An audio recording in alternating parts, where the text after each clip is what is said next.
দর্শক, আমরা প্রতিদিনই স্মার্টফোন ব্যবহার করি, মেসেজ, ভিডিও সব কিছুতেই। কিন্তু ফোনের চার্জিং পোর্টের পাশে থাকা ছোট্ট ছিদ্রটা কি কখনো খেয়াল করেছেন?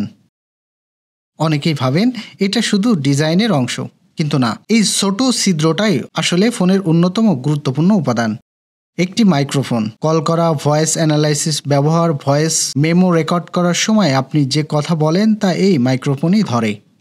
শুধু এটাই নয়, অধিকাংশ স্মার্টফোনে থাকা 2 বা তারও বেশি মাইক্রোফোন এর মূল কারণ হলো নয়েজ কারেকশন। একাধিক মাইক্রোফোন একসঙ্গে কাজ করে চারিপাশের অপ্রয়োজনীয় শব্দ কমিয়ে আপনার কণ্ঠকে আরও পরিষ্কার করে। ভিডিও রেকর্ডিং, অনলাইন মিটিং কিংবা ভয়েস কমান্ড সব ক্ষেত্রে এই অতিরিক্ত মাইক্রোফোনগুলো কাজ করে নির্বিঘ্নে সাউন্ড নিশ্চিত করতে।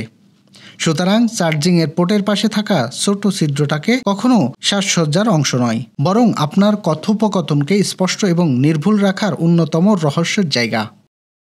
দর্শক, এবার যখন ফোন দেখবেন, ছোট ছিদ্রটাকে আর অবহেলা করবেন না। এটাই আপনার কণ্ঠের আসল রক্ষাকর্তা।